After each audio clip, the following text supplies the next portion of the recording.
हुर्र, चल चल, अरे जल्दी चल चल शंभू, जल्दी चल, हमें सारा खेत जोतना है और कल हमें माधव सेठ का भी खेत जोतने के लिए जाना है। जल्दी चल। हुर्र।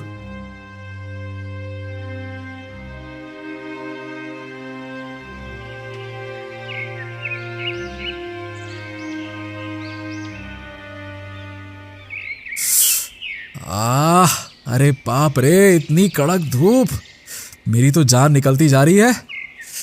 हाँ, थोड़ा सा पानी पी लेता हूँ, फिर आराम से जुताई कर लेता हूँ।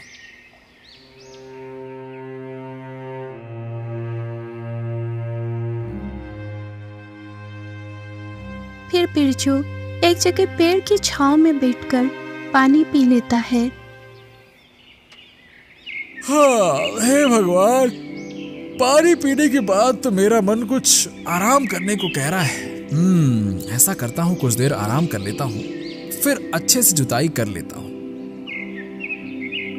बिरजू पानी पीकर उसी पेड़ की छांव के नीचे सो जाता है।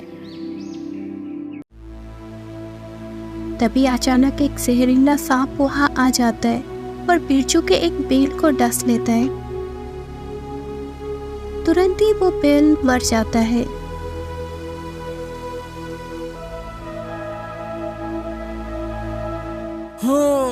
अरे राम राम, पानी पीने के बाद तो मेरी आंख लग गई।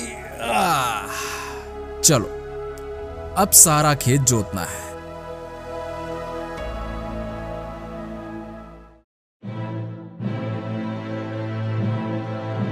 अरे ये क्या हो गया मेरे बैल को?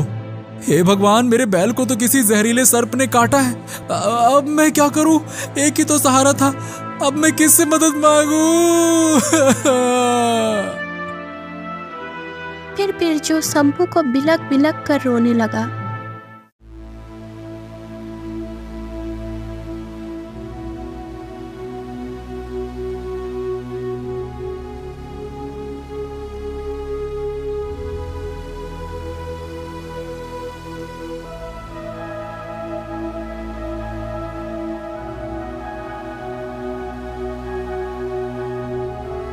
क्या हुआ बिरजू, तुम रो क्यों रहे हो? अरे क्या बताऊं माधव सेठ, कड़कती धूप से बचने के लिए जरा सा पेड़ के नीचे क्या बैठ गया, मेरी आंख लग गई। उसी वक्त एक जहरीले सांप ने आकर मेरे शंभू को डस लिया और जब मेरी आंख खुली तो मैं देखता हूँ कि शंभू मर चुका था। बताइए सेठ, अब मैं क्या करूं? भगवान ने मुझसे मेरे जीने का सहारा ही छीन लिया। घबराओ मत बिरजू, घबराओ मत, शांत हो जाओ। अब होनी को भला कौन टाल सकता है। मैं तुम्हें कुछ स्वर्ण मुद्राएं देता हूं, उन्हें बेचकर आज ही तुम एक नया बैल खरीद ले आओ, ठीक है? और कल से तुम्हारा जुताई का काम शुरू करो, ठीक? तुरंत ही माधव सेठ ने बिरजू को स्वर्ण मुद्रा से भरी एक पोटली दे दी।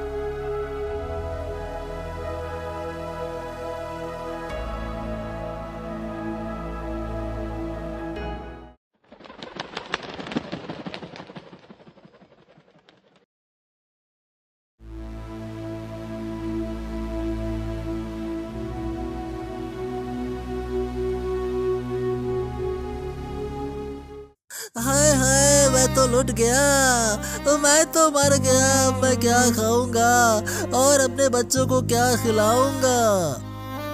अरे ये सदानंद पेड़ के नीचे बैठकर रो क्यों रहा है? चलो जाकर देख लेता हूं। क्या हुआ सदानंद, इतने जोर जोर से क्यों रो रहे हो? ऐसी कौन सी आफत आ गई तुम पर?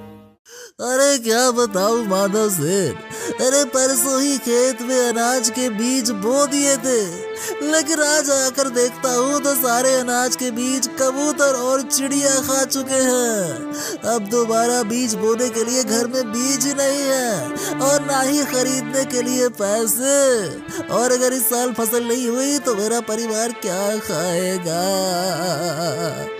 अब तुम ही बताओ मैं क्या करूं? अरे इसमें रोने की क्या बात है सदानंद? ऐसा करो कि तुम कुछ पैसे रख लो, ठीक है? और उन पैसों से अनाज के बीज खरीद कर दोबारा खेत में डाल दो। और याद रहे, जब तक फसल पैदा होके काटने नहीं आते तब तक उसकी देखभाल करोगे, ठीक है?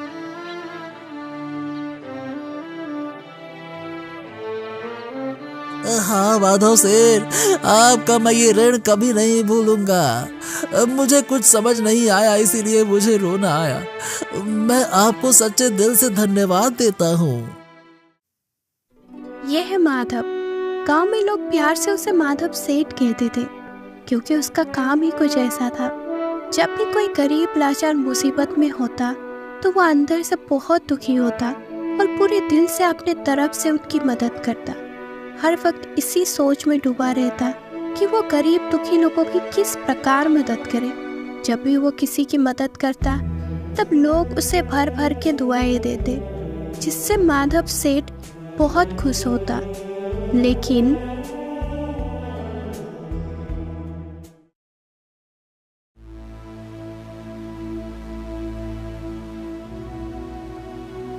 अरे सुना है कालू सेठ, वो गांव का माधव सेठ आजकल बहुत ही ज्यादा दान पुण्य कर रहा है। अपने आप को बहुत बड़ा समझ रहा है। 4 पैसे के आ गए खुद को राजा महाराजा समझ रहा है। हाँ हाँ, जानता हूँ। खुद को बड़ा 30 मार खां समझता है ना वो। जरा सा दान क्या करने लगा, खुद को कर्ण के भांति दानवीर समझने लगा। उसको तो मैं देख ही लूंगा।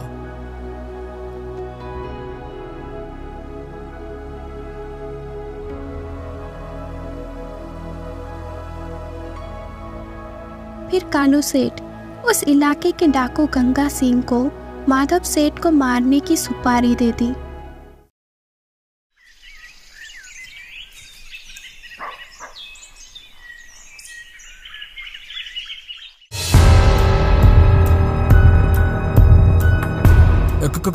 कौन?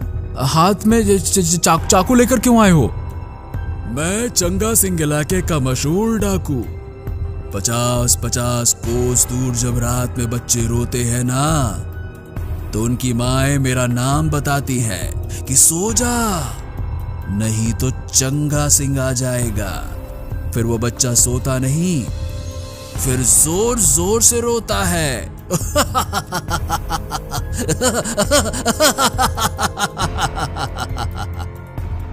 अरे चंगा सिंह, भला तुम मुझे ये सब बातें क्यों बता रहे हो? अरे अभी मर ही जाओगे तो मरने से पहले बता देता हूँ। दरअसल गांव के कालू सेठ ने तुम्हें मारने की सुपारी मुझे दी है। तुम बड़े अच्छे काम जो करते हो ना, गरीब लोगों की मदद करते हो, ये सब उसे अच्छा नहीं लगता। इसीलिए वो तुम्हें मार के अपने रास्ते का कांटा निकाल रहा है, समझे? अब मरने के लिए तैयार हो जाओ।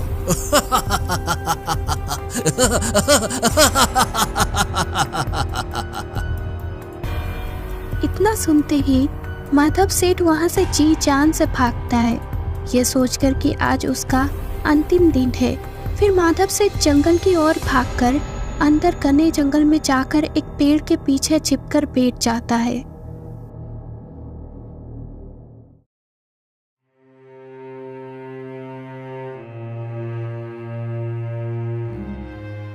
अरे ये कौन है जो पेड़ के नीचे बैठकर रो रहा है? कोई मनुष्य बड़ी मुसीबत में लगता है। चलो चलो उसे जाकर रोने का कारण पूछती हूँ।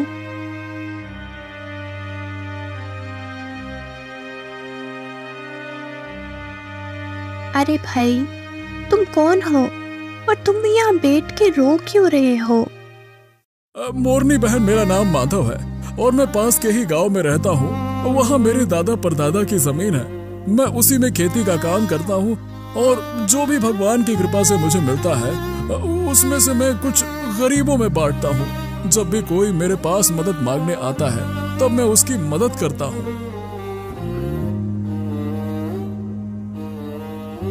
इस प्रकार माधव सेठ अपनी पूरी कहानी मोरनी को बताता है। माधव की ये बातें सुनकर मोरनी बहुत दुखी होती है। अरे माधव भैया, घबराने की कोई बात नहीं है। यहाँ से कुछ ही दूरी पर गगनगिरी पर्वत पर एक तपस्वी बाबा रहते। मैं तुमको वहाँ लेकर जाती हूँ। वो जरूर कुछ ना कुछ तो समस्या का हल निकाल ही देंगे।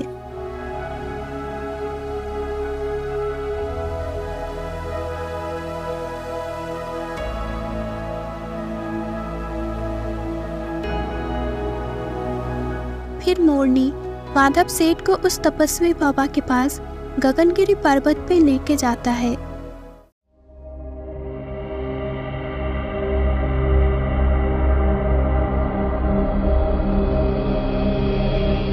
बाबा, आंखें खोलिए बाबा, आपके चरणों में एक मनुष्य सहायता मांगने के लिए आया है। उठिए बाबा, आंखें खोलिए बाबा।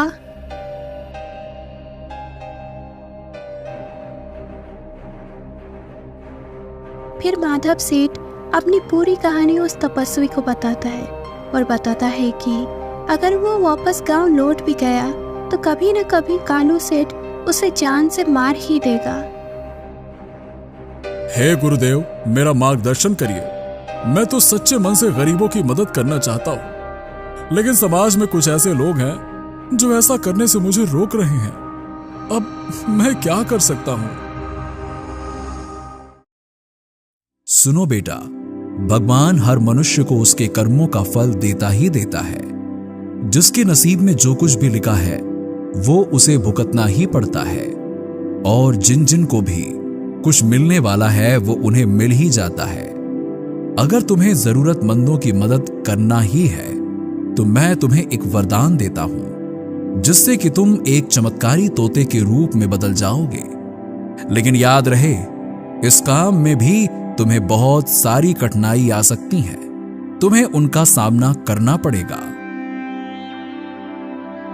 ऐसा कहकर तपस्वी उसे एक चमत्कारी तोते में बदल देता है। फिर वो चमत्कारी तोता तपस्वी का आशीर्वाद लेकर गांव की ओर निकल पड़ा।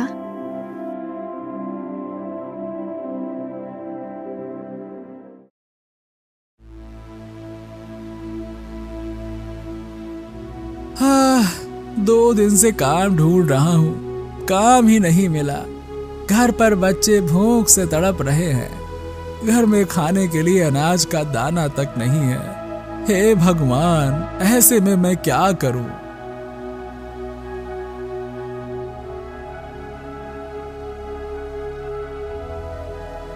ये बेचारा तो बहुत दुखी है, उसकी मदद करनी ही चाहिए।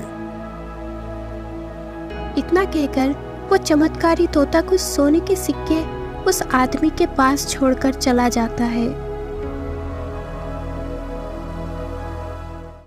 अरे, इतने सारे सोने के सिक्के ये कहां से आए?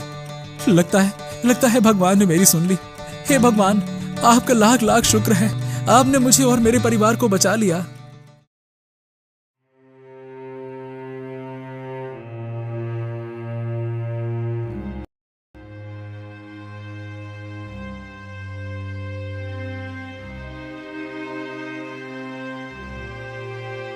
हे प्रभु, कुछ तो दया करो। आज भी एक भी मछली जाल में नहीं फंसी। अगर रोज रोज ऐसा हुआ तो मेरा परिवार मर जाएगा। अब आप ही कुछ मेरी मदद करो। तभी पेड़ पर बैठा चमत्कारी तोता ने बहुत सारी मछलियां और स्वर्ण मुद्राओं से भरा एक पोटली दे देता है। अरे वाह, ये तो चमत्कार हो गया। लगता है भगवान ने मेरी सुन ली। जल्दी से जाकर घर में बता देता हूँ।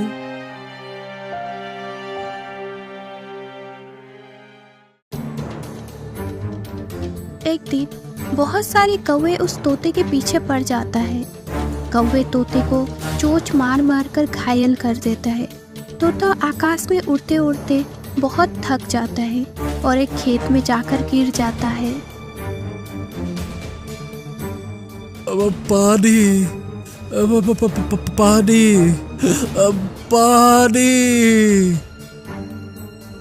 तभी वहाँ एक किसान पहुँच जाता है।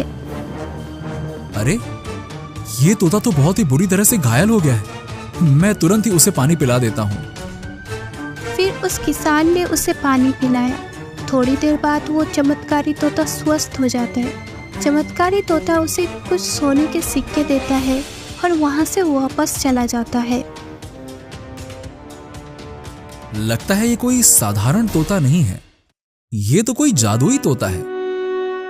काश ऐसा तोता मेरे पास भी होता। दिन रात काम करने की नौबत ही ना आती। सारी गरीबी एक पल में ही मिट जाती। फिर मैं जिंदगी भर आराम से बैठ जाता।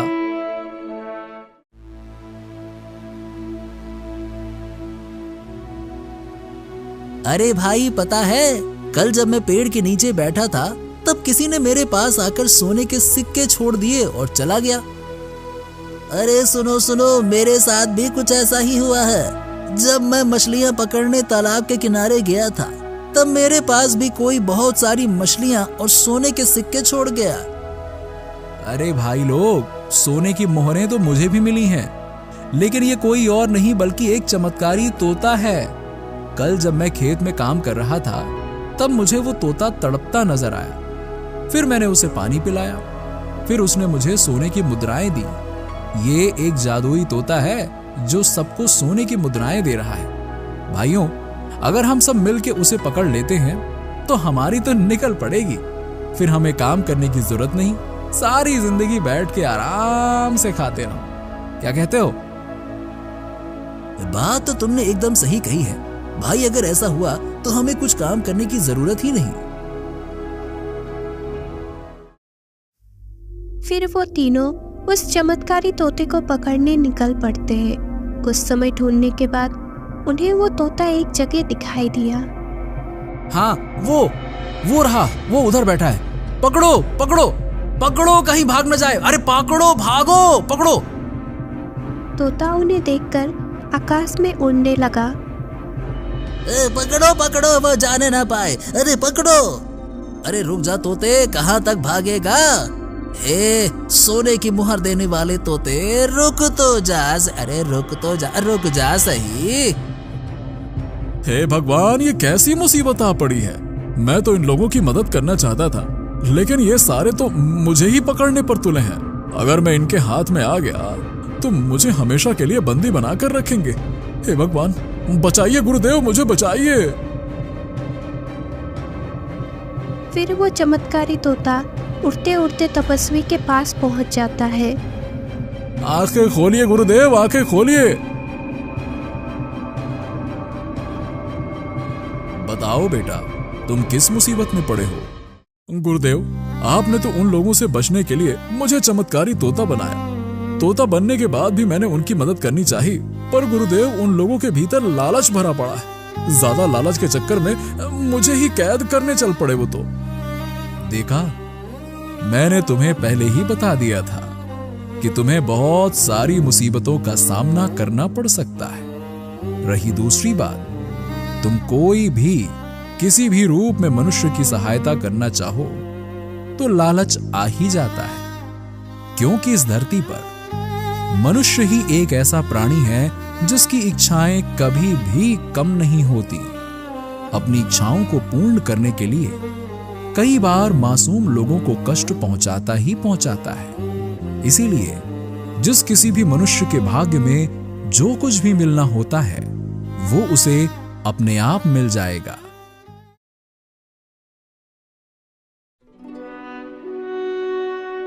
फिर तपस्वी उसे उसके मूल रूप में लाते हैं। माधव सेठ अब समझ चुका था कि इस धरती पर जिस किसी के नसीब में जो कुछ भी लिखा है वो उसे मिल ही जाएगा। उसे चिंता करने की कोई बात नहीं है और उसे अपने कर्म करते रहना चाहिए। उसी दिन से माधव सेठ अपने घर वापस ना जाके तपस्वी के चरणों में सेवा करता रहा।